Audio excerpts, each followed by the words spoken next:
발전의 내용이 굉장히 방대한데 아주 우리 강 목사님 굉장히 수고 많으셨어요. 잘 모르고 했습니다. 근데 컴버그를 이 저자도 다 잘 몰라요. 컴버가 일생 동안 쓴 논문이 엄청 많은데 이 내용을 우리가 1시간 안에 요약해서 이해한다는 건 처음부터 불가능한 일이긴 하지만 그래도 누군가가 애써서 이 사람 걸 요약해 놓은 걸 또 우리가 한번 다시 요약해 보면서 어떠면 오토 컴버그가 초기부터 마지막까지 어떤 변화를 가지고 자기 이론을 전개했는가. 그리고 그래서 참 정의분석 공부하기 힘드는데 학자들마다 각각 독특한 점이 있지만 원래 프로이드의 이론과 그래서 역동 구조 모델과 관계 구조 모델 사이에 각각 독자성을 만들다 보니까 이게 어떻게 혼합하느냐이기 때문에 논리적으로 이분 이론은 반드시 이렇게 된다가 아니라 어떻게 어카마데이션 어떻게 절충해내느냐이기 때문에 우리가 나중에 기억해낼 수는 없어요. 이분을 다시 이해하려면 다시 교과서를 보고 이 사람 책을 읽어야 아 이분 이렇게 했구나 하지. 우리가 이 많은 내용들을 다 소화해낼 수는 없지만 근데 굉장히 중요한 것은 이분들이 각각 다른 퍼스펙티브를 가지고 있기 때문에 이분들의 다양한 견해들을 우리가 간접적으로 경험함으로써 이게 어떤 면에서는 오래 익숙해지다 보면 우리의 무의식의 일부가 되니까 우리가 임상에서 사람들을 이해할 때 아주 다양한 툴을 갖게 되죠. 이분들 하나하나 다 독특함을 다 가지고 있는 거죠. 그게 누가 뛰어나다 뛰어나지 않다를 보다 다른 사람하고는 각각 미묘하게 다른 차이를 가진 이론들을 각자 가지고 있다는 거죠. 그래서 이분들을 소화해 본 경험이 결국 우리가 사람들을 만나 대인관계에서나 아니면 우리가 임상에서 무의식적인 것도 우리의 무의식 속에 녹아서 이게 언제든지 사용할 수 있는 툴로 변할 수 있다고 하는 게 우리의 희망이죠. 그래서 이론 공부들을 많이 하는 거 우리가 그걸 암기하자는 게 아니라 어떤 무의식의 세계로 내려가야 되기 때문에 여러분들이 의식 속에 메모리 할 이유는 없어요. 오히려 이걸 지적인 그리고 정서적인 것으로 잘 이해하면서 디스커션하는 과정이 더 도움이 될 거예요. 토론하면서 우리가 하나하나 소화해 나가는. 그걸 통해서 우리가 다양한 이론들이 우리 무의식 속에 녹아 있으면 필요할 때 무의식에 있는 게 우리에게 드러난다는 거죠. 우리가 이걸 찾아내려고 하는 게 아니라 우리가 그 용어나 구체적인 표현 방법은 원저자의 것을 잃어버렸지만 이분들로부터 받은 그 인사이트가 우리 안에 이론의 틀로서 다양한 이론의 틀로서 남아있게 된다는 얘기죠. 그래서 오늘 또 오토 컴버그를 우리가 같이 공부하는 시간을 갖죠. 1960년대 이후 오토 컴버그가 일련의 저서들과 논문들에서 발전시킨 임상적 및 이론적 틀은 많은 이론가들의 관심을 끌었을 뿐만 아니라 상당히 논란을 불러일으켰다. 컴버그는 자신의 이론적 입장을 협동구조법을 안에 두려고 했었다. 그는 제이콥슨의 대인관계적 현상학과 본원적 초심리학의 통합 이론에서 자신의 이론적 기반을 세웠으며 그것을 확장했다. 컴버그는 자신이 제이콥슨의 이론과 말러의 발달에 영향을 받았음을 인정하는 방식의 관계구조 이론의 영향을 받았음도 인정했다. 그는 스스로를 프로이트 학자라고 선언하면서도 자신의 연구의 주요 자료들을 관계구조 이론으로부터 가져오고 있음을 분명히 밝힌 첫 번째 미국인 이론가.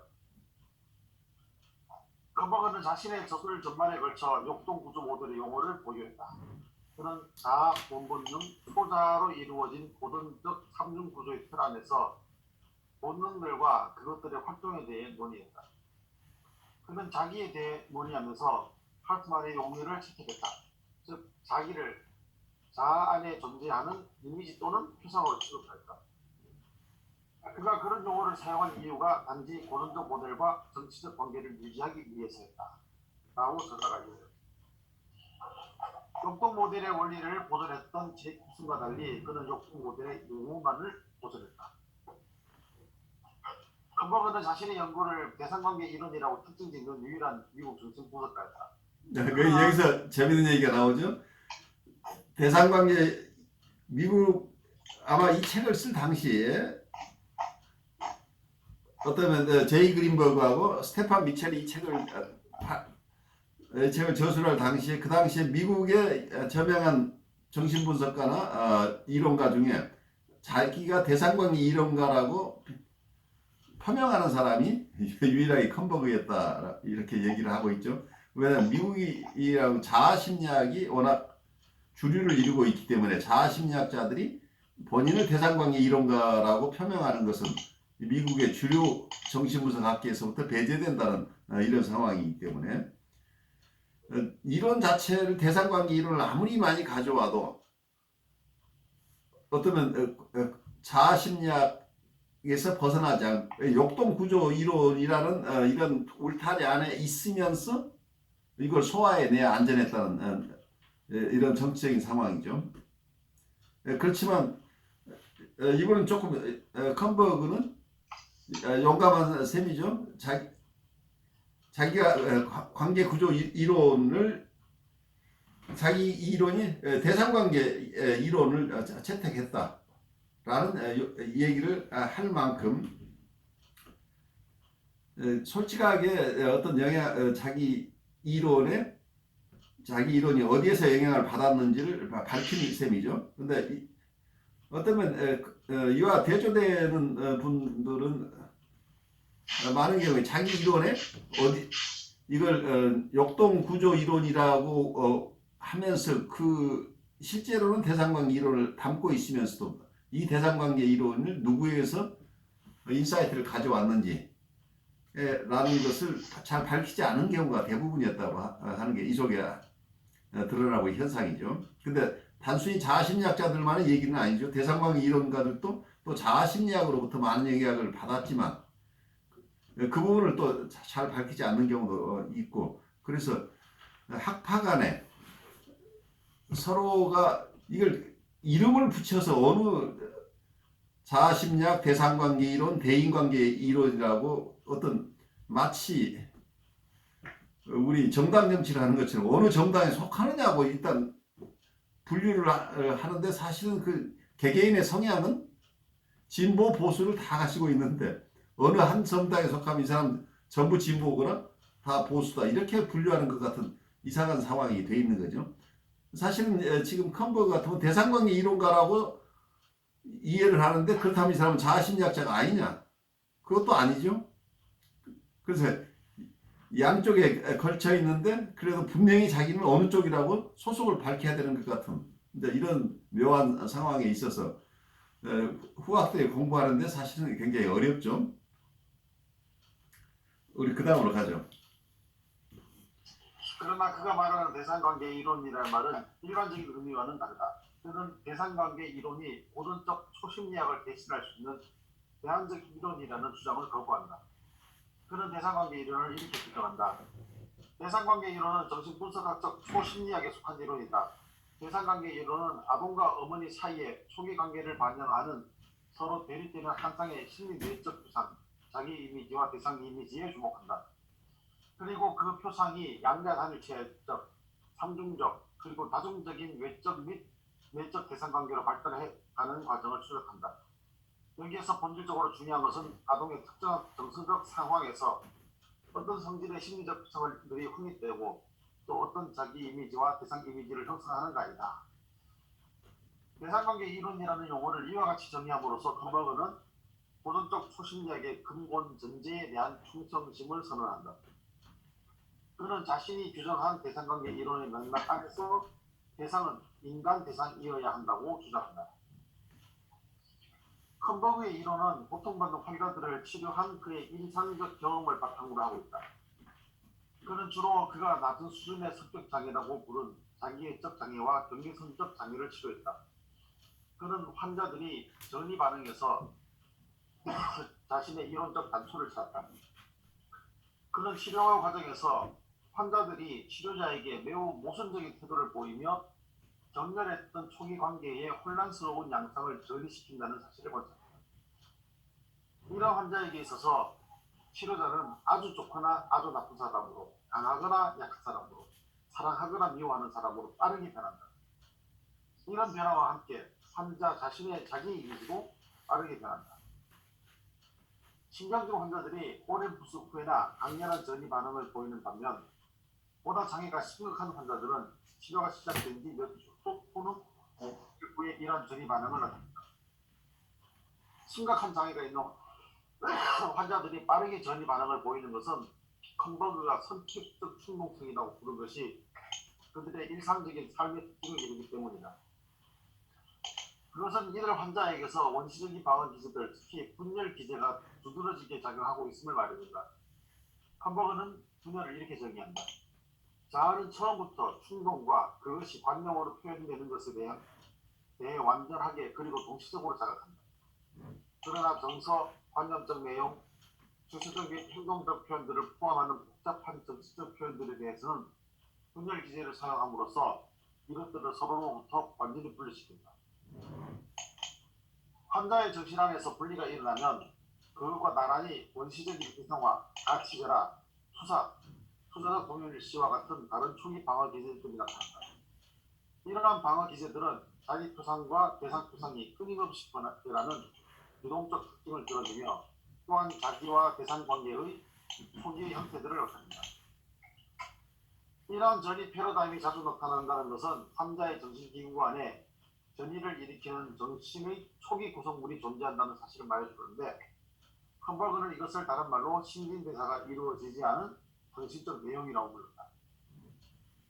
그가 말하는 정신의 신진대사 과정은 코굿이 말하는 변형적 내면화, 제이콥슨이 말하는 탈인격화, 또 하트만이 말하는 좀 다르지만 내면화와 같은 개념들과 유사한 것이라고 합니다. 이 개념들은 초기 아동의 관계 경험이 생애 전반에 걸쳐 유지되는 심리적 유형, 구조들을 형성한다는 사실을 의미한다. 정상적인 발달에서 초기 관계는 자체의 특징을 차츰 상실하고 균형적인 정신세계 안으로 자연스럽게 동화되어 갔다. 그 과정은 마치 음식의 소화 과정, 그래서 비오는 이 과정을 소화라고 불렀다. 그 소화 과정과 흡사. 일반적인 의미에서 신진대사는 우리가 먹은 것으로 이루어져 있다는 뜻을 가지지만 컨버그에 있어서 이 용어는 우리는 우리가 경험한 것으로 이루어져 있다를. 그러나 심리적 과정은 실제 신진대사 과정과는 달리 가장 좋은 환경에서도 퇴행을 일으킬 수 있다. 신경증 환자의 분석 과정에서 환자가 초기에 자신의 것으로만 느끼던 초자아 요구들과 금지들은 환자와 부모 간의 특별한 상호작용의 맥락에서 표현되었던 부모의 특정한 태도로서 geno될 수 있다. 분석을 가능케 하는 것은 정신 구조를 역으로 신진대사할 수 있는 환자의 퇴행 능력 때문이다. 이러한 분석적 퇴행은 전이의 맥락 안에서 가장 잘 드러난다. 역동 모델이 말하는 정신의 3등 구조가 공고히 확립된 신경증 환자의 경우 역신진대사를 일으키기 위한 노력뿐만 아니라 환자의 자발성이 필요한다. 여기서 잠깐 멈춰보시면 우리가 신경증 환자들과 정신증 환자들의 차이를 여기서 컨버그가 명확하게 보여주고 있는 부분이에요. 어떠면 여기 보통 뉴라틱한 환자들, 신경증 레벨의 환자들의 경우에는 여기서 전이를 일으키는데 많은 시간과 노력이 필요하다고 얘기를 하고 있죠. 퇴행이 잘 안 일어나는 거죠. 근데 정신증 환자들의 경우에는 근데 이 전이의 개념을 뉴라틱한 수준의 전이, 독립된 대상으로서 어떤 전이를 일으키는 경우만을 전이라고 인정하는 고전적인 입장에서는 신경증 환자의 경우에만 전이가 형성된다고 이런 개념을 갖지만 전이의 개념을 넓혀서 생각하는 현대정신분석이나 이게 컨버그 입장에서 하는 전이는 어떠면 우리가 에더퍼스 컴플렉스를 지나면서 독립된 대상과의 관계에서 느꼈던 정서만을 얘기하는 게 아니고 초기 모자 관계에서 느꼈던 정서 관계, 그때 느꼈던 관계에 대한 것을 다시 느끼는 것들. 그래서 분열되어 있는 어떤 정서들, 이런 것들을 투사를 통해서 전이들이 끊임없이 일어나는데, 이 전이의 개념을 확장된 전이의 개념으로 생각할 때 컨버그가 지금 얘기하는 것처럼 전이 반응이 오히려 굉장히 빨리 일어난다고 하는 게 프리헤드폰 환자들, 어떤 초기 환자들의 특징이에요. 그러니까 어떤 신경증 환자들 레벨에서는 전이 정서가 강렬하게 드러나는 것 자체가 자기가 이미 이고 스탠스가 있기 때문에 쉽게 과거의 정서를 접하기가 오히려 어려워요. 그렇지만 이런 정신증 레벨에 있거나 분리가 해부가 되기 이전 초기 단계에서 상처를 입은 분들이 일어나고 우리가 보통 자기애적 환자나 보더라인 환자 이런 층에 있는 분들은 오히려 자기가 통제하지 않은 분열되어 있는 어떤 내적 대상들에 대한 투사 아니면 강렬한 분노의 정서나 어쩌면 또 다른 쪽에서 가장 많이 드러나는 게 어그레션들이죠. 이런 것들이 아주 쉽게 드러난다는 얘기예요. 프로이드가 봤을 때는 보통 뉴라틱 환자들은 처음에 사랑의 정서들의 전이가 일어나고 나중에 공격성이 일어나는 것처럼 이렇게 경험을 하지만 보통 이런 프리헤드폰 환자들은 제가 볼 때는 대부분 공격성의 경험이 더 쉽게 일어날 가능성들이 굉장히 높은데 그것이 잘 표현되지 않을 뿐이고 어쩌면 이분들의 패턴 속에 분열되어 있는 정서 중에 사랑의 정서, 좋아하는 정서만 표현되고 대상을 만족시키려고 하는 그런 태도만 계속 드러내고 있는 경우에 상담자가 속아버릴 가능성이 있죠. 이분의 전이 속에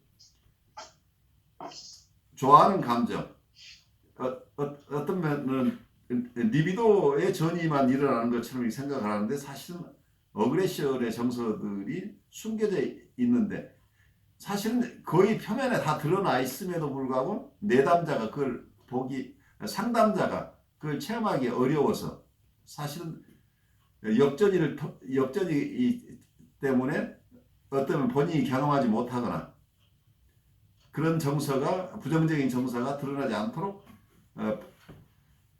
오히려 상담자가 내담자의 이런 표현들이 일어나지 않도록 오히려 어쩌면 그걸 더 느끼지 않도록 더 만족시키는 쪽으로 이 사람들이 임상적으로 대할 가능성이 높아서 이런 실제 이분들이 겪는 어떤 정서들을 잘 이해하지 못하는 경우들이 많이 발생하죠. 그래서 초기 환자들은 치료에 머물기가 굉장히 어려운 게 처음에 이분들이 가지고 있는 아까 얘기한 분열되어 있는 정서들, 분열되어 있는 대상과의 관계, 정서 자체가 아직 융합되어 있지 않고 어떤 내적 대상들이 분열되어 있어서 이 투사 자체가 통합되지 않은 대상들에 대한 투사, 뭐 또 다른 쪽으로 얘기를 한다면 이런 통합되지 않은 정서들, 그게 강렬하죠. 통합되지 않았으니까 좋아하는 정서, 싫어하는 정서가 극명하게 분리되어 있는 상황에서 이제 이런 정서들이 전이를 통해서 일어날 때 이것들을 소화해내기 이제 어려운 부분들이죠.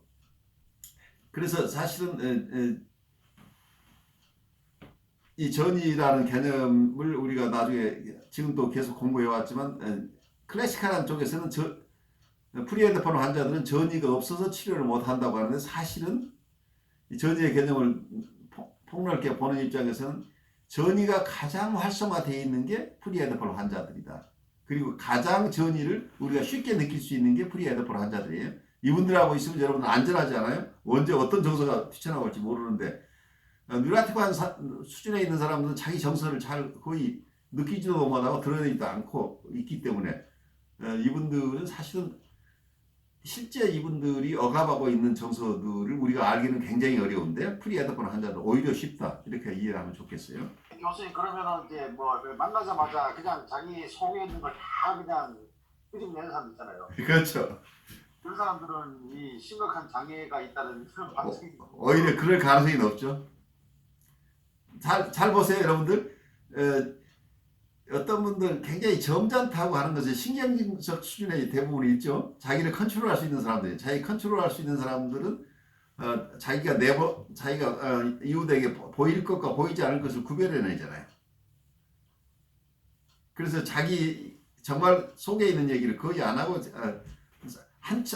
한동안 상담이 진행될 수 있어요. 근데 어떤 프리헤드폰 환자들은 아주 초기부터 원래 이분들의 힘든 모습들이 다 드러나잖아요. 근데 또 하나 가심되는 게 그런 사람들이 와서 막 자기가 막 있는 걸 다 끓이면서 때 그걸 들으면서 자기가 그걸 들으면서 상당히 만족해하는 사람들 있잖아요. 네. 마치 자기가 신뢰받고 있는 듯한 느낌이랄까 이렇게 해가지고 다양하죠. 그래서 어떤 분들은 어떤 가장 자기가 비참한 모습으로 자기를 프레젠테이션 하는데 능숙한 사람도 있어요. 그래서 어떤 면에서는 내담자마다 우리가 만나는 사람마다 패턴이 다르기 때문에 일괄적으로 얘기할 수 없는데 어떤 분들은 자기를 드러내는 것을 굉장히 어려워하지만 또 어떤 분들은 오히려 자기가 힘든 것 근데 이것도 과장되게 이게 어떤 면 연극성 장애에 가깝게 자기가 경험했던 과거가 다른 어느 사람보다 더 어려운 상황이었고 자기만큼 힘들게 살아온 사람이 없다는 이런 패턴으로 계속 자기를 프레젠테이션하는 패턴을 가진 사람도 얼마든지 있죠. 근데 그 경우에 따라서는 이 연극성이라고 우리가 얘기하는 게 현실보다 더 과장되게 표현될 수도 있다. 이것도 하나의 어텐션을 얻는 방법이잖아요. 심각한 병리를 가진 환자들은 특별한 정신적인 심리대사를 경험한 적이 없기 때문에 초기에 조절되지 않은 관계를 쉽게 치료자에게 전해시킨다. 치료자는 그 전이를 분석함으로써 그 환자의 초기 관계들이 어떠했는지를 이해한다. 환자들은 정신구조를 확립하지 못했기 때문에 현실적인 정보를 제대로 활용하지 못한다. 대신 그들의 정신 안에 형성된 혼돈되고 모순적인 자기 대상 구성물들을 반복해서 행동화하는 경향이다. 이런 환자들을 해석할 때는 꼭 분열 기제와 양가적인 마음 상태를 언급해야 한다. 컨버그에 따르면 그러한 해석을 통해 환자는 자기와 대상에 분열된 이미지들을 통합할 수 있게 된다. 컨버그는 장애가 심한 환자들이 정신구조가 형성되는 초기 단계에 병리적으로 고착되어 있다고 결론지었다. 컨버그에 따르면 인지적으로 발달되지 못한 초기의 자아는 너무 약하기 때문에 좋고 나쁘다는 것 이외의 다른 경험을 통합시키지 못한다. 원시적 자아는 모든 경험을 좋음과 나쁨이라는 두 가지 정서를 중심으로 조직한다. 환자의 취약한 자아는 좋음과 나쁨으로 분리된 이러한 경험들을 유지한다. 만약 병리가 깊은 환자에게 그의 자아가 모순적이라고 말하면 그는 매우 불안해할 것이다. 이러한 불안은 좋음과 나쁨 이외의 다른 경험을 포용하지 못하는 자아의 무능력을 나타낼 뿐만 아니라 자아 안에 강렬한 갈등이 존재한다는 사실을 보여준다. 이러한 임상적 관찰을 통해 컨버그는 취약한 자아가 결국 방어 기제를 사용한다는 결론을 냈다. 컨버그는 초기에 인지적으로 결정된 이러한 상황을 방어적 분열이라고 부른다. 방어적 분열은 초기 아동기에는 정상적인 것이었다. 그러나 그것이 병리적으로 고착되면 성인기까지 이어지면서 계속해서 심각한 병리를 일으킨다. 원래 통합되지 않은 상태에 있다가 후에 방어적으로 분열되기도 하고 또 적절히 신진대사를 거쳐 정신구조를 이루게 되는 이러한 초기 경험의 내용은 무엇인가? 그것은 유아와 그의 인간 대상인 어머니와의 상호관계를 반영하는 관계적 구성물로 이루어진다. 이러한 관계적 구성물은 대상 이미지, 자기 이미지, 그리고 대상과의 상호작용에 영향을 미치는 독동에서 비롯된 감정 등의 세 가지 요소로 구성된다. 이들 세 가지 요소가 컨버그가 말하는 내면의 체계를 구성한다. 이러한 요소들은 경험을 구성하고 정신구조를 형성하는 자료가 된다. 여기서 굉장히 독특한 이론이 나오죠. 이분이 자기의 세 가지 요소를 얘기를 하고 있죠. 대상관계 얘기를 할 때 관계적 구성물이라는 용어를 썼는데 관계적 구성물은 대상관계의 어떤 침전물이라고 볼 수 있겠죠. 이 관계적 구성물의 대상 이미지, 자기 이미지 그리고 대상과 상호작용에 영향을 미치는 역동에서 비롯된 감정. 그래서 세 가지를 얘기했는데 자기 이미지, 대상 이미지 그리고 감정이라고 하는 거죠. 어떤 감정을 중요시한다고 하는 게 어떻게 보면 우리가 비혼을 연상시키죠. 비혼의 어떤 임상 이론 속에 가장 핵심적인 것이 감정을 중요시하고 욕동보다 감정을 중심으로 임상을 이해하려고 하는 게 어떤 비혼의 입장인데 여기서 컴버그도 어떤 자기 표상이나 대상 표상이라고 하는 대상 이미지, 자기 이미지라는 본래의 자아심리학적인 측면 플러스 여기에 감정에 아주 큰 비중을 두고 있는 거가 조금 특징적이어서 우리가 기억하고 가죠.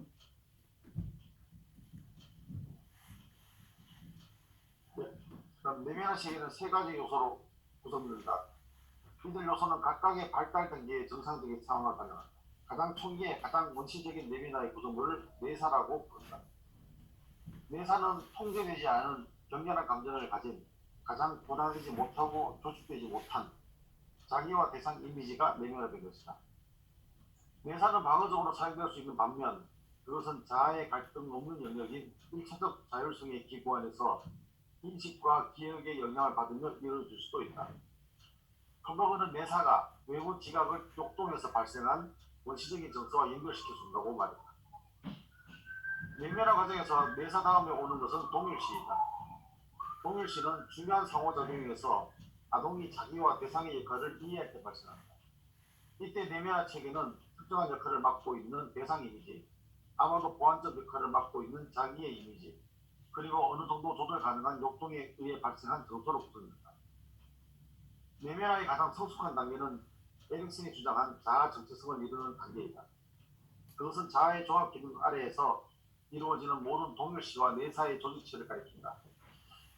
이때 내면화된 체계는 대상 세계에 대한 일관성 있는 개념, 항구적 조직으로서의 자기에 대한 안정된 감각, 그리고 양육자와 아동의 입장에서 이러한 일관성을 상호 인정하는 것으로 구성된다. 자아 정체성 단계에서 이전의 모든 내면화 과정들은 조직적으로 통합된다. 이러한 컴버그의 이론은 기본적으로 제이콥슨의 이론적 설비에 세워진 것이다. 그러나 그는 그녀의 몇몇 용어를 바꾸고 그것을 새롭게 분류했다. 그는 결정적으로 그녀보다 대상관계 경험과 본능적 요소 사이에 상호작용에 들어가는 더 많은 관심을 불러일으켰다. 컴버그는 내면화된 이미지는 그것이 지닌 정서적 성격에 따라 다른 이미지들과 결합한다고 보았다. 특히 초기에 내사된 이미지는 더욱 그러하다. 같은 정서적 성격을 가진 내사들이 결합하면서 초기 경험들이 조직된다. 컴버그는 내면화 현상이 자율적인 자아 기능이라고 주장함으로써 그의 이론이 관계 모델 이론과 비슷하다는 사실을 드러냈다. 컴버그 이론에서 욕동이 갖는 역할은 무엇인가? 내면화 이론을 내놓을 무렵 그는 욕동 파생물들이 내면화된 상호작용들의 정서적 색조를 제공하는 것으로 보았다. 그것은 지각된 외부 경험과 연결된 내적 경험이 존재한다는 사실을 말해준다. 이런 점에서 그의 이론은 욕동 모델을 계승하고 있다. 컴버그는 제이콥슨만큼 욕동을 중요한 동기로 생각하진 않았지만 그의 이론에서 욕동은 여전히 조직화하는 중요한 기능을 담당한다.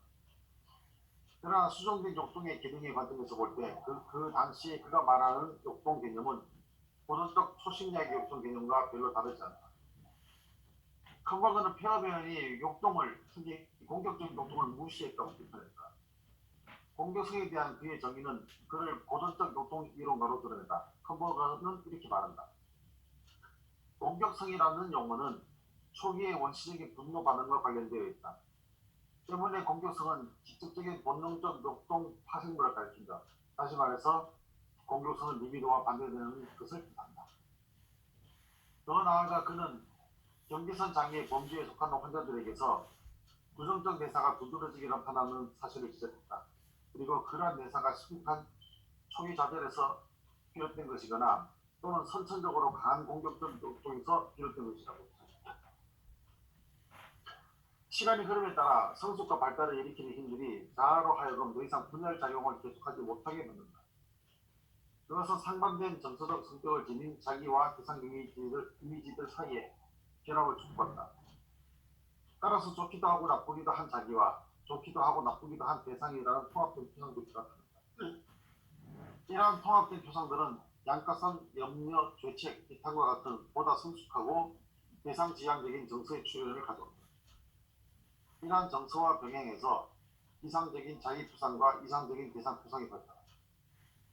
따라서 대인관계적 교류는 현실적 자기, 이상적 자기, 현실적 대상, 이상적 대상이라는 네 가지 경험적 요소들 사이에서 이루어진다. 이러한 과정을 통해 마침내 이상적 자아가 확립됩니다. 이러한 표상 세계의 변천 과정은 자아의 통합과 공고화를 촉진시킨다. 공고화된 자아는 억압과 더 높은 수준의 방어작용을 가능케 한다. 이러한 방어작용은 정상적인 사람과 신경정지의 사람의 방어적 양식이 된다. 억압은 다시금 역동적 무의식을 출현시킨다. 이 역동적 무의식은 거부된 자기 대상, 정서 등의 구성물, 즉 나에 의해 거부된 정신적 내용물로 구성된다. 내면화 체계와 서로 상반되는 성격을 지닌 정서들이 통합됨으로써 역동의 중립화가 이루어진다. 컴버그도 하트만처럼 중립화된 에너지가 억압에 사용되는 가장 중요한 에너지 원천이라고 간주한다. 따라서 발달에 있어서 분열과 억압의 관계는 다음과 같이 초심리학적으로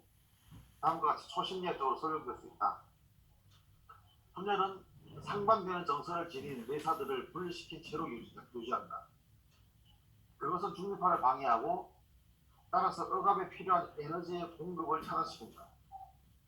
그것은 자아를 약화시키고 자아로 하여금 원시적인 분열적 방어에 의존하도록 만든다. 컴버그는 본능의 변천 과정, 중립화를 대상관계의 변천 과정들로부터 이끌어낸 반면 하트만은 이런 식의 접근에 강력하게 반대한다. 구조 형성의 최종 단계는 초자아의 확립과 공고화 단계이다. 여기서 컴버그는 대상관계 발달 단계에서 도출해낸 세 가지 도식을 가져간다. 초자아는 세 개의 층으로 구성된다. 첫 번째 층은 아동의 투사적 과정을 반영하는 초기의 적대적인 대상 이미지들로 이루어진다. 두 번째 층은 이상적 자기 표상과 대상 표상들이 융합되어 형성된 자아 이상으로 이루어진다. 세 번째 층은 가치, 금지, 요구를 포함하는 통합된 현실적인 부모의 이미지들로 구조된다. 여기서 분열이라는 것과 억압이라는 얘기가 자주 나오죠. 클래식하는 이론 쪽에나 마가렛 말러의 발달 이론에서 본다면 분리개별화가 일어나는 시점, 심리적 탄생이 일어나는 시점에서는 대상과 자기가 분리되죠. 그래서 그 시점, 그래서 그 발달 단계, 또 다른 쪽으로 본다면 우리가 펠릭 스테이지라고 남근기 단계에서 에디퍼스 컴플렉스를 경험을 하죠. 그래서 에디퍼스 컴플렉스를 경험하는 이 시점을 지나면서 이고 스트렝스가 생겨나고, 그래서 억압을 할 수 있어요. 에디퍼스 컴플렉스 이 시기, 경험하는 시기에 우리가 프로이드식으로는 이때 슈퍼 이고가 형성이 되죠. 슈퍼 이고가 형성이 돼서 심리 구조가 이고, 이드, 슈퍼 이고가 다 형성되는 것은 어떤 면에서는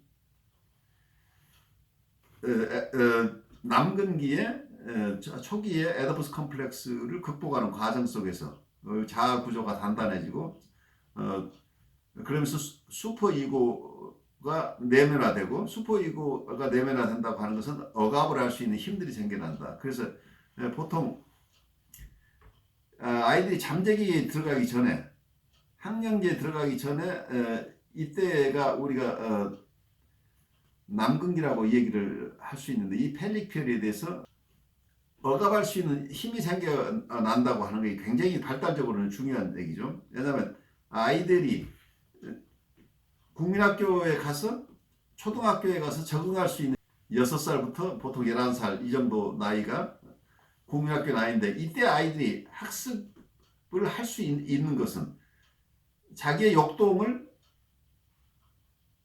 그러니까 프로이드식으로 얘기하면 성적 역동이나 공격적 역동을 억압할 수 있는 힘이 있어야 아이들이 가서 공부를 한다는 얘기예요. 근데 이때 만약 발달 장애가 생겨버리면, 이때 에디퍼스 컴플렉스를 충분하게 소화해낼 만한 능력이 없어서 초자아가 형성이 안 된 아이들, 이 아이들은 학습 능력이 없다는 얘기예요. 그래서 이런 아이들이 학교에 적응하지 못하는 상황이 발생하는 거죠.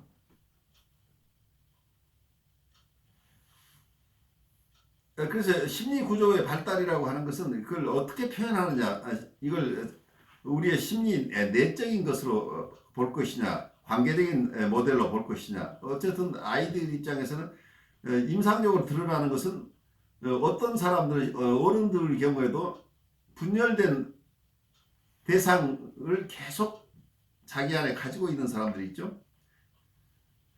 그래서 억압을 하지 못하고 있어요.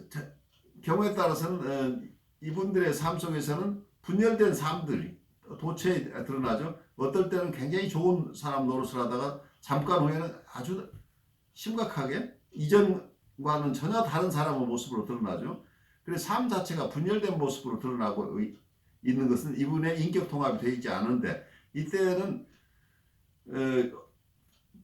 억압이라는 기제가 전혀 제대로 작동하지 않는 분들이 있어요. 그래서 심리 내적으로 이게 부끄러운 것이다, 부끄럽지 않은 것이다라는 개념 자체가 없는 상황이 일어나 버리죠. 왜냐하면 억압을 할 능력이 없으니까. 그게 의식 속의 일들이죠.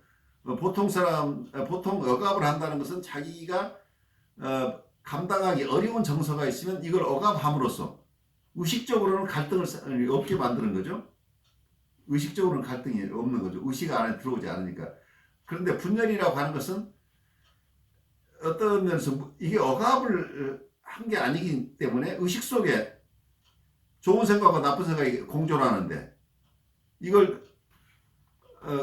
억압되지 않은 두 가지 상태가 함께 있어요. 함께 있어서 분열된 상태인데, 이때 이분들은 이걸 정리하는 방법을 구획화로 compartmentalization이라고 우리가 부르기도 하죠.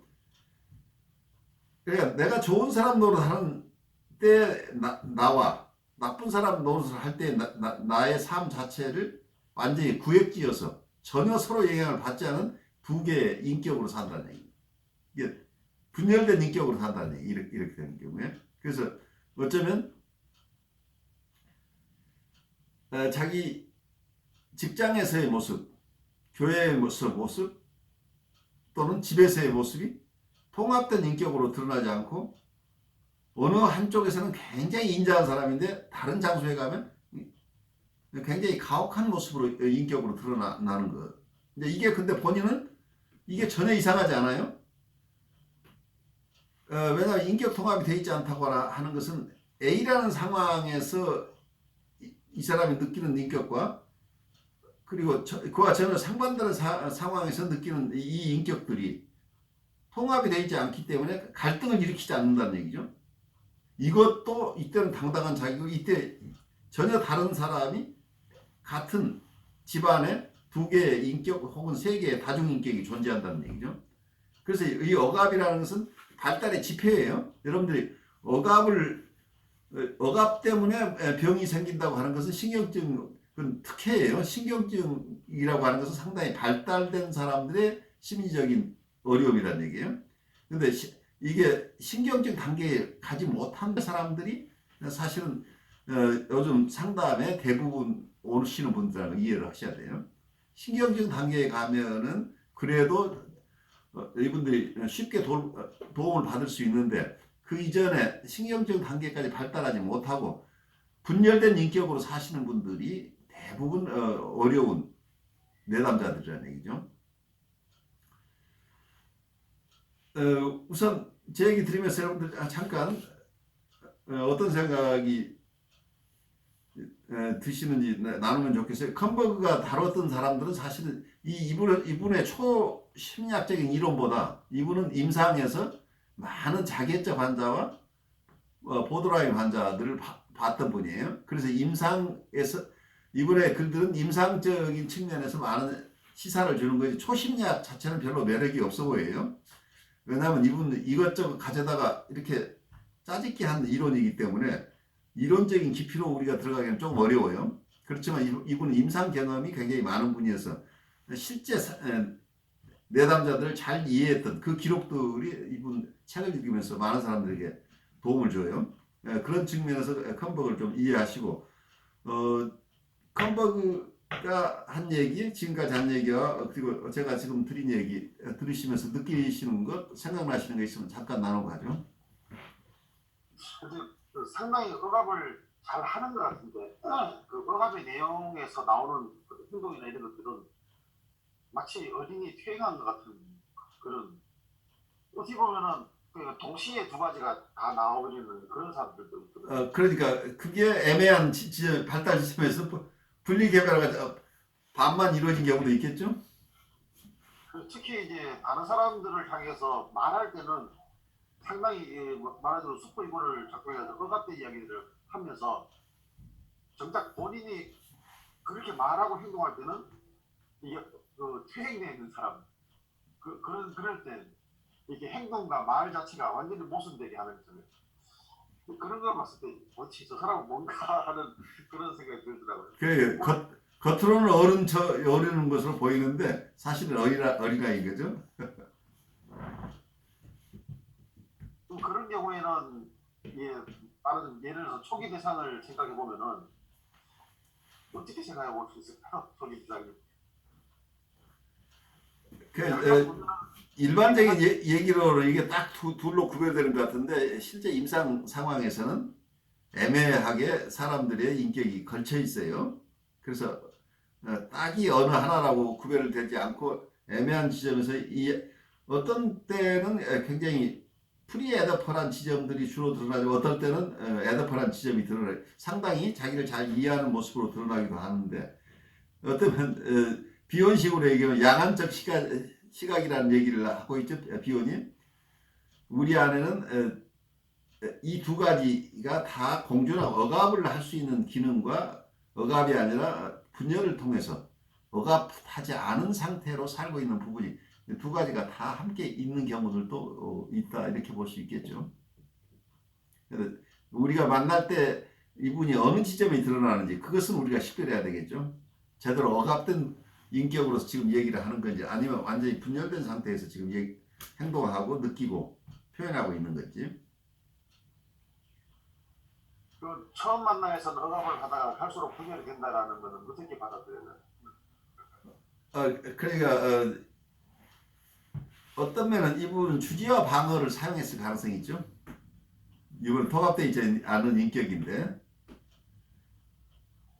처음에는 굉장히 통합되어 있는 인격처럼 보이고 있는 것은 정서적인 게 아니고 지적인 부분만 보이고 있을 가능성이 있잖아요. 실제 정서적인 측면에서는 완전히 분열되어 있는 상태에 있을 가능성이 있죠.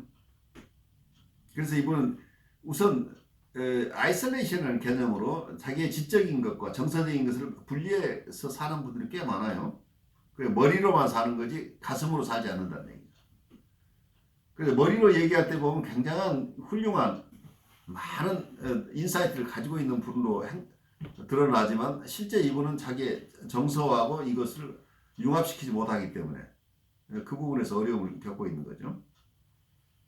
근데 시간이 가면 갈수록 자꾸 이게 뭐랄까 속에서 짜증이 나오는 그래서 거리를 좀 둬야 되나 지금 그런 고민을 하고 있습니다. 그래요. 아주 임상 상황이 아니면 거리를 두셔야 될 상황이에요 지금. 그 다음에 경험 관계 그리고 정신적 구조.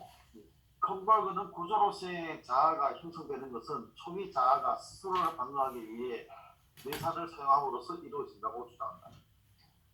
컨버그는 대상 이미지가 유아가 외부 세계에서 경험하는 실제적인 비록 왜곡되었지만 대인관계에서 나온다고 보았다. 때문에 그에게 있어서 경험은 자아의 구조화보다 앞선다. 경험은 지각 능력을 필요로 한다. 그런데 지각은 그 자체가 자아의 기능이다. 따라서 컨버그는 지각을 담당하는 자아의 1차적인 자율 기능을 자아의 전조라고 부른다. 자아의 기원에 대한 컨버그 입장은 관계 모델과 역도 모델 사이에 위치해 있다. 컨버그는 다른 관계 모델 이론과는 달리 사회적 관계가 초기 삶의 형태를 결정짓는다고 보지 않았지만 관계 모델의 관점을 자신의 이론적 추론에 포함시키려고 노력했다. 컨버그는 역동적 무의식이 거부된 내사와 동일시로 이루어졌다고 생각했다. 그리고 자아가 억압을 수행할 수 있을 만큼 강할 때 비로소 역동적 무의식이 나타난다고 보았다. 원본능이 자기 이미지와 대상 이미지 그리고 그 이미지들과 연관된 정서들로 구성되어 있다는 컨버그 견해는 무의식이 거부된 내적 대상 관계들로 무의식이 거부된 내적 대상 관계들로 이루어져 있다는 헤어베안의 견해를 역할했습니다. 컴버그는 자아가 공고해진 후에 발생하는 것은 오로지 원본능의 억압된 부분이며 그것이 내면화 체계를 구성한다고 말했다. 이러한 생각은 원본능에 억압되지 않은 부분이 존재한다는 사실을 의미한다. 전통적인 견해에서 이러한 미분화된 원본능의 모체는 역동의 저상소로 취급되었으나 컴버그는 보존적인 원본능 측면에 대해서는 별다른 관심을 보이지 않았다. 그는 후기에 그래서 원본능이라는 정신구조가 억압이 형성된 후에 발생한다고 했다. 원본능은 이전에 분리되어 존재했던 기능들, 즉 분리되거나 분열된 채로 내면화된 초기 대상 관계의 부분들로 통합된다. 여기에서 원본능의 기능인 1차 과정이 작용하는데 이는 1차 과정이 자기 및 대상 표상들이 지닌 원시적인 지각의 성질뿐만 아니라 근저의 역동파생물이 지닌 원시적 성질이 압축과 전치 등의 정신작용들과 서로 조화를 이루기 때문이다. 그의 후기 이론을 요약하면 이렇다. 구조로서의 자아는 내사의 방어적 사용과 함께 생겨나고 구조로서의 원본능은 억압의 확률과 함께 생겨난다. 그러므로 구조적 자아의 추존이 구조적 원본능의 추존에 선행한다. 이러한 그의 이론을 원본능이 내면화된 것들로 이루어져 있고 그 원본능이 조직하는 기능을 갖는다는 그의 주장과 연결시켜 생각해본다면 우리는 정신의 3등 구조에 대한 컴버그의 해석이 프로이트의 이론이나 다른 역동 모델 이론과는 근본적으로 다르다는 사실을 발견하게 된다. 그는 단지 역동 구조 모델의 용어만을 사용하고 있을 뿐 그가 말하는 정신구조는 헤어베언의 구조와 더 가깝다. 컴버그의 정신구조는 인간의 생물학적 자질의 다양한 측면들을 나타낸다기보다는 대인관계의 다양한 측면들을 나타내며 또 그것들을 통합한다.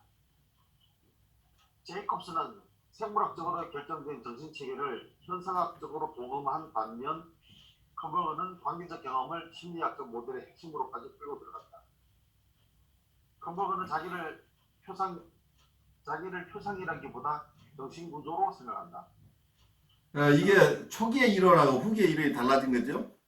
초기에는 어쩌면 자기를 표상이라고 이미지라고 봤던 것을 뒤에는 구조로 본다고 하는 것이 이게 굉장히 중요한 차이가 나죠. 그 얘기를 좀 가면서 보죠. 그는 이렇게 말한다. 나는 대상 표상들의 총학계와 밀접하게 관련되어 있는 자기 표상들의 총학계를 지칭하기 위해 자기라는 용어를 사용한 것을 제안한다. 달리 말하면 나는 자기의 개념을 자아로부터 기원하고 자아 안에 분명히 세워진 심리 내적 구조로서 정의할 것을 제안한다. 이러한 정의는 자기의 상호작용적 성질에 대한 강조와 함께 관계적 요소들을 정신적 기구의 핵심 부분으로 가져오기 위한 의도를 담고 있다. 자기를 표상으로 정의함으로써 컴버그는 하트만을 따르는 것으로 보이며 자기의 개념에 대한 그의 정의의 첫 부분은 제이콥슨의 정의와 비슷하다. 그러나 그는 견해를 바꾸어 자기를 구조라고 지칭함으로써 모든 역동 모델 이론가들이 따르는 표상과 구조 사이를 구분하는 중요한 원칙으로 일어난다. 표상과 구조 사이를 구분하는 원칙은 두 개의 주요한 정신분석적 모델의 이론적 양식을 편을 짓는 중심 요소이다. 컴버그가 자기를 표상이라기보다는 정신구조로 생각한다는 언급의 의미는 두 개의 다른 진술에서 명확해진다. 자기는 기억과 인지 등의 다른 자아 기능을 포함하는 좀 더 상위 구조로 진화해가고 발전해가는 자아의 기능과 구조이다. 정상적 자기는 현실 검증, 자아 종합 등과 같은 핵심적인 자아 기능을 포함하는 상위 조직이다. 그리고 무엇보다도 자기는 자기와 중요한 타자들의 일관되고 통합된 개념을 유지하는 구조이다. 자기는 단지 발생적 의미에서만 표상이다. 일단 자기가 형성되면 그것은 원본능, 자아, 소자와 동일한 이론적 지위를 갖는다. 그러므로 컴버그의 정신구조 이론은 역동구조 모델의 3중적 구조 이론과는 전적으로 다르다. 여기서 굉장히 중요한 차이가 생기죠. 정신구조 이론. 어쩌면 이고 사이클에서 가장 기본인 3중 구조 이론, 이고, 이드, 슈퍼 이고가 정신구조라고 보고 그리고 자기라고 하는 것은 대상 표상이나 마찬가지로 자기 표상이라는 개념, 자기 표상이 셀프 레프레젠테이션이라는 개념이어서 이것은 자아 속에 있는 하나의 표상일 뿐이다. 이미지일 뿐이다. 레프레젠테이션일 뿐이다. 라고 생각. 처음에는 컴버그도 자아심리학이나 프로이드의 이론을 그냥 쭉 따르다가 표상이라고 얘기를 했다가 나중에 가서 이걸 구조라고 바꿨다. 구조라고 하는 것은 그 자체가 주인이라는 얘기잖아. 그러니까 어떤 동인이라는 우리가 모티베이션이 일어나는 게 자기가 여기서 중요한 역할을 한다는 거예요. 그림자 표상의 그림자인데 이거 실체가 되는 거죠. 그러니까 이고나 이드나 슈퍼이고가 정신 기구로서 어떤 행동을 일으킬 수 있는 근본적인 기구라고 이렇게 보는데, 정신 기구라고 보는데, 자기를 이 정신 기구의 하나로 봐버린다고 하는 것은 기존의 삼중 구조 이론하고 이론에서 얘기하는 이드, 이고, 슈퍼이고 말고 그것과 다른 자기라는 개념이 또 하나가 들어갔다는 얘기. 그래서 역동 이론이라고 하지만 역동 이론을 벗어나는 거죠 지금. 프로이드가 얘기하는 역동, 프로이드가 얘기했던 거 아니면 또 다른 동료 자아심리학자들이 얘기하고 있는 역동 이론과는 상당한 거리가 있는 새로운 이론이 여기 나왔다는 얘기죠. 그래서 대인관계나 대상관계에서 학자들이 자기라고 할 때는 자기는 자기의 에너지를 가지고 있고 자기 스스로 어떤 행동을 결정할 수 있는 이런 실제 우리의 마음의 주인이 자기란 얘기예요. 그런데 자아심리학에서 얘기했던 것은 자아를 자기 표상이라고 할 때는 이것은 이 자아 표상 자체가 어떤 동인이 되질 않는다는 거예요. 동인이 되는 게 아니고 그것은 마음속의 자아의 한 속에 있는 여러 대상 표상이나 같은 레벨의 자기 표상이 있을 뿐이라는 거예요. 자기에 대한 여러 가지 이미지들이 통합체가 이게 자기 표상이다. 이렇게 봤던 것하고 이 자기가 셀프라고 하는 거예요. 셀프 자체가 다른 정신기구와 마찬가지의 위치에 있다고 할 때는 이미 자기의 동료나 선배들이 얘기하는 어떤 마음의 구조 이론으로부터 크게 벗어나 있다는 것을 얘기해요. 경험관계 그리고 본능적 역동. 컴버그는 구조 이론을 수정한 지 몇 해가 지나서야 역동 이론의 수정에 관심을 보이기 시작했다. 그 전에 논문들에서는 컴버그는 고전적 역동 개념을 영상이나 정신구조 개념을 수정하면서 고전적 역동 개념에 대한 의문을 가지게 되었고 결국 그는 자신의 이론적 틀 안에서 역동의 개념을 수정했다. 그는 이렇게 말했다. 역동 파생물은 내면화 과정을 통해 처음으로 정신기구 안으로 유입된다. 그의 이러한 견해는 역동을 정식을 작동시키는 요구라고 정의했던 프로이드 생각과는 사뭇 다르다. 컴버그는 역동을 더 이상 정신기구로 움직이는 가장 중요한 동인으로 생각하지 않았고 그는 역동을 대인관계적 경험이 내면화되는 과정에서 드러나는 것으로 본다. 그러나 이 지점에서 컴버그는 논의를 진행시키지 않고 뒤로 물러선다. 이러한 태도는 그의 후기 이론에서 또 나타난다. 그는 생리적으로 결정된 초기의 미분화된 쾌락이 무항적 만족, 선감대의 흥분, 탐구 행동에서 오는 만족, 대인관계적 경험이라는 네 가지 요소의 바탕을 둔 쾌락 경험으로 발전되어가는 과정을 설명했다. 그는 불쾌의 감정도 같은 발달 단계를 거친다고 보았다. 쾌락의 문제를 다루면서 컴버그는 역동 모델과 관계 모델을 혼합하는 전략을 사용했다. 쾌락 경험의 바탕이 되는 네 요소 중에 처음 두 요소는 고전적 역동 이론에서 나온 것이고 세 번째 요소는 말로와 제이콥슨의 초기 자아 발달 이론에서 나온 연구 결과들을 통합한 것이고 네 번째 요소는 제이콥슨의 이론을 기초로 해서 그가 더 발전시킨点입니다. 제이콥슨에게 있어서 구강성은 대인관계적 경험을 쾌락과 불쾌라는 기준에 따라 배열하는 조직 원리였다. 반면 컴버그에게 있어서 구강성은 쾌락의 발달 과정의 네 가지 요소 중 하나에 불과했다. 그리고 그는 구강성보다 대인관계 경험을 더 중요시했다. 본능의 집중이 아니라 정서 자체가 자기 표상과 대상 표상의 정서적 성격을 결정한다는 것을 의미한다. 이것은 생물학적 욕동이 대인관계 경험의 성격을 결정한다는 욕동 모델 이론과는 상반된 개념으로서 결국 커버거는 프로이트와는 반대로 욕동 이론을 버리고 방어 모델을 선택한 것입니다. 컴버그가 욕동 개념 자체를 철저하게 재검토하면서부터 일반 체계 이론을 사용하기 시작했다. 그리고 이렇게 말한다. 외면화된 대상 관계들은 하위 체계를 이루고 그 하위 체계 위에 욕동, 자아, 초자와 원본 등을 포함하는 정신 구조가 상위 체계로서 세워진다. 그렇게 하위 체계와 상위 체계를 통합한 전체 체계가 조직된다. 그는 대상 관계가 정신 구조를 형성하는 재료가 된다는 자신의 생각을 확장하여 대상 관계가 욕동을 형성하는 재료가 된다고 주장한다. 이제 욕동은 대상 관계와 대인 관계와 관련된 일체적 동기 체계를 구성하는 정서를 포함한 동기적 체계를 형성한다. 다시 말해 욕동은 리비도와 공격적 목적에 의해 조직되는 보다 상위의 체계로 발달한다. 햄버거는 체계 이론을 통해 관계 구조 이론과 발달을 욕동의 변천 과정으로 보는 고전적 이론을 통합시킬 수 있었다. 관계적 구성물을 욕동의 하위 체계로 봄으로써 그는 관계 구조 모델 쪽으로 기운 자신의 생각을 욕동 구조 모델과 화해시킨다. 그는 좋거나 나쁜 정서적 경험들이 축적되어 리비도와 공격성이라는 보다 광범위한 동의적 기능을 형성한다고 했습니다. 좋은 경험은 리비도적 욕동의 기초가 되는 반면 나쁜 경험은 공격적 욕동의 기초가 된다. 욕동 개념을 재구성하면서 햄버거는 현대 동물 행동학의 발견들을 끌어다 사용한다. 그는 욕동을 신경생리학적 반응이라는 본능적 요소와 애착 반응이라는 관계적 요소의 상호작용을 통해 진화되어 나온 복잡한 유해 조직으로 보았다. 그는 다음과 같이 말한다. 인간의 본능은 정서 경험이라는 기초 재료들을 조직함으로써 발달한다.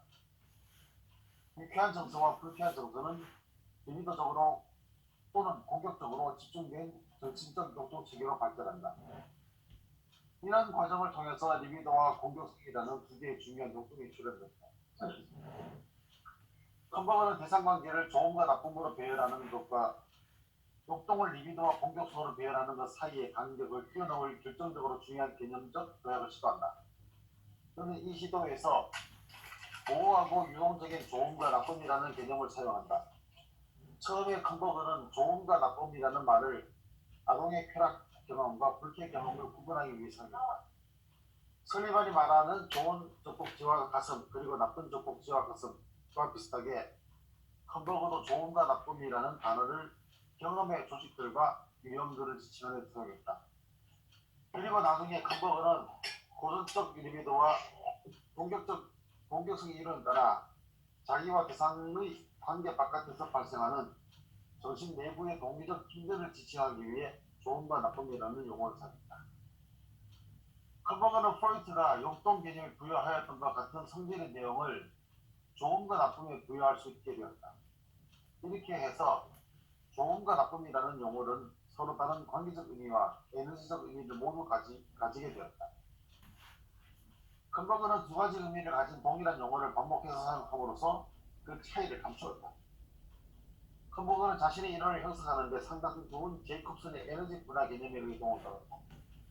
제이콥스는 최초의 미분화된 에너지의 상태를 가정했으며 이 에너지는 부분적으로 경험을 기초로 하여 리비도와 공격 욕동으로 갈라진다고 보았다. 그러나 제이콥스는 욕동의 형성은 성숙 과정에 상당한 정도로 기반되어 있다고 주장했다.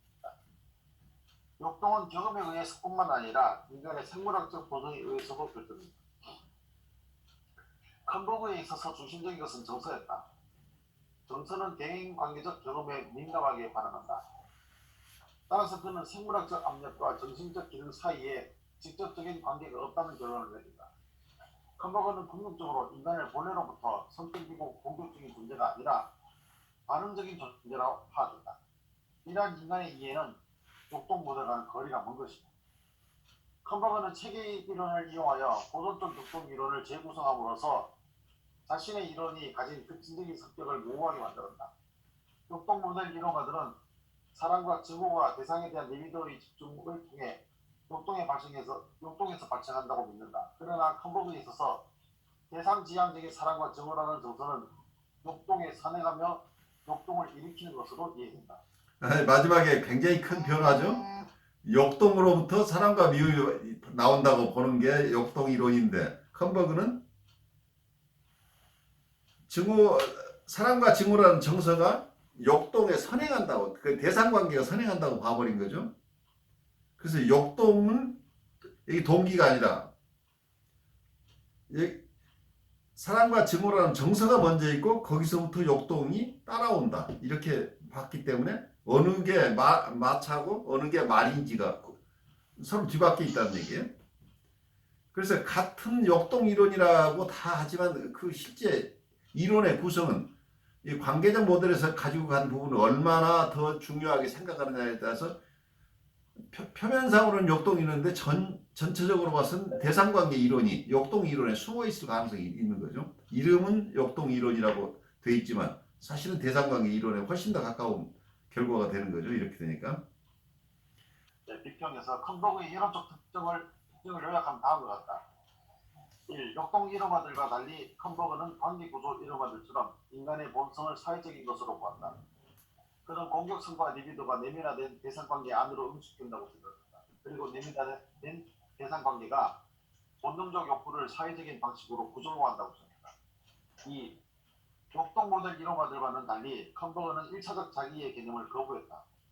그에 따르면 대상의 표상이 자기 표상과 융합된 상태이긴 하지만 가장 초기의 미분화된 상태에서도 외부 대상은 존재한다.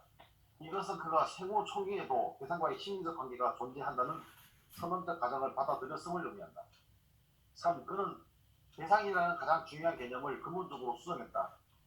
조지 클라인과 트레비치가 지적한 대로 컨버그는 프로이트가 생각했던 광범위한 의미로서의 대상을 인간 대상으로 한정했다. 뿐만 아니라 그는 더욱 중요한 이론적 문제를 언급했다. 우리는 역동 모델에서 리비도와 공격성이 집중적으로 형성되는 것은 지각 또는 사물이 아니라 대상임을 일관되게 주목해왔다. 그러나 컨버그에 있어서 역동은 자기 표상과 대상 표상과 정서를 포함하는 내면화 단위들로 구성된다. 따라서 대상으로서의 대상은 시간적으로 역동에 선행한다. 이처럼 컨버그는 대상 개념을 역동 개념으로부터 근본적으로 편집했다. 4. 컨버그의 이론에서 역동 모델의 정신적 구조는 단지 그 명칭만 낳게 된다. 그는 정신적 구조와 정신적 표상 사이의 이론적 구분을 제거했다. 구조적 이론 안에서 정신의 각 부분은 관계적 경험에 의해 형성된다. 이렇게 형성된 정신의 부분은 경험을 특정한 방식으로 조직한다. 그는 역동적 원본능이 현실과의 갈등을 해결하기 위해 자아를 형성한다는 고전적 이론을 거부한다. 오히려 그는 자아가 응합할 수 있는 능력을 획득함으로써 원본능을 형성한다고 생각했다. 원본능의 내용은 더 이상 선천적으로 타고난 생물학적인 요소가 아니라 자기 표상과 대상 표상들로 이루어진 구성물이다. 이것은 원래 페어베어의 생각에 그 기원을 갖는다. 여기서 자기는 자아보다 상위 구조가 된다. 따라서 삼중구조 이론이 지닌 포괄성은 그 근거를 상실한다. 5. 컨버그의 이론 안에서 생물학적으로 결정된 더 이상 나누어지지 않은 역동이라는 개념은 용어만 낳게 된다.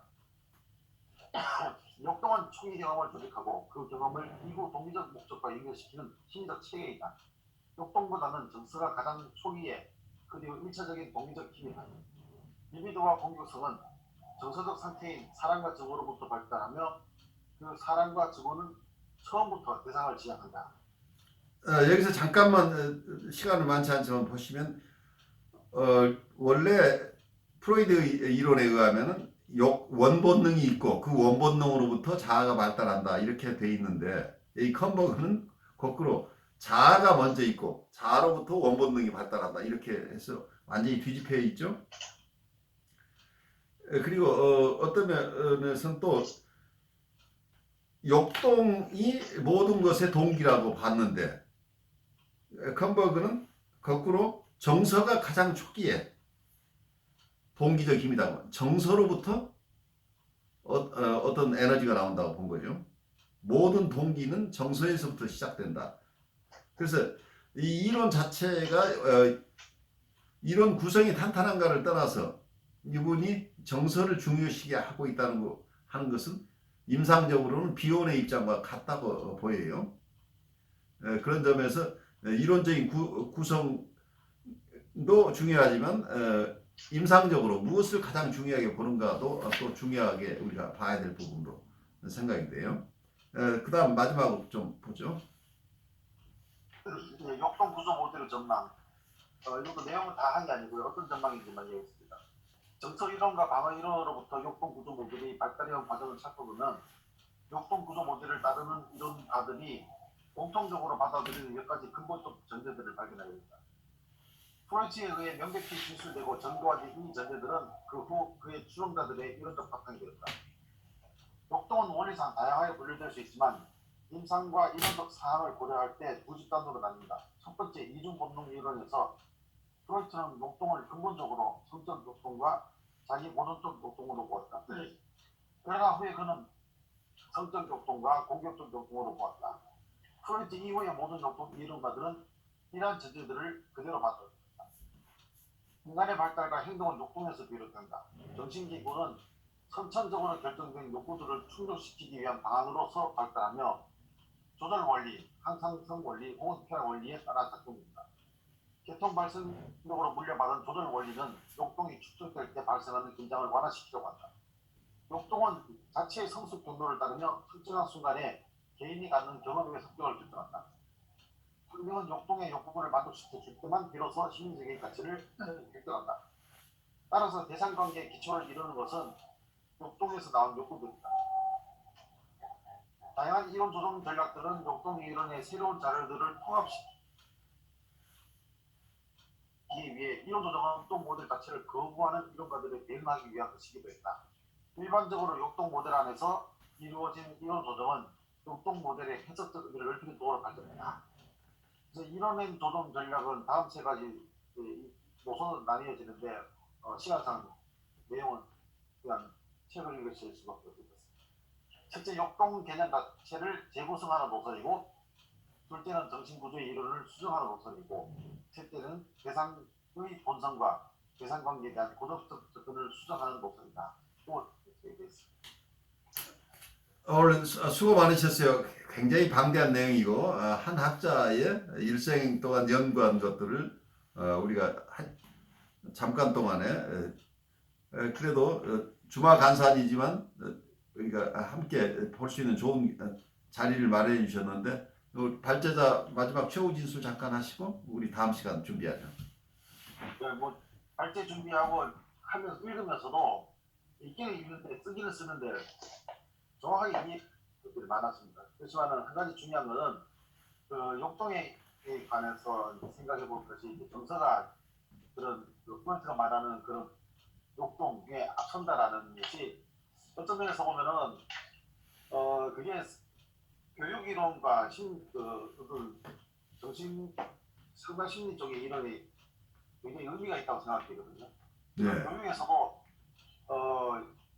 이론적 접근보다 더 중요한 게 정서적 접근이라고 생각을 하고 실제적으로 정서적 접근을 했을 때에 어떤 인지적인 또는 뭐 이론적인 이야기보다는 결과물 자체가 평가되는 결과물 자체가 높지는 않지만은 분명히 인간 성숙이라든지 사회적 안정이라든지 그런 것에서는 월등하다는 것이 교육가들에서 나타나는데 어떻게 보면은 컴버그의 이 이론이 그런 교육 이론의 밑바탕이 된다는 그런 생각을 하게 되죠. 특히나 이제 저같이 교회에 있는 사람들은 신앙 교육의 밑바탕은 성경 지식이 아니라 영적인 정서라는 것을 다시 한번 생각해 볼 수 있는 그런 좋은 어떤 사고라고 그렇게 생각합니다. 우리 목사님이 아주 중요한 부분을 다 가져가신 것 같아요. 그래서 애쓰셨지만 손해본 건 아닌 것 같아요. 다행이에요.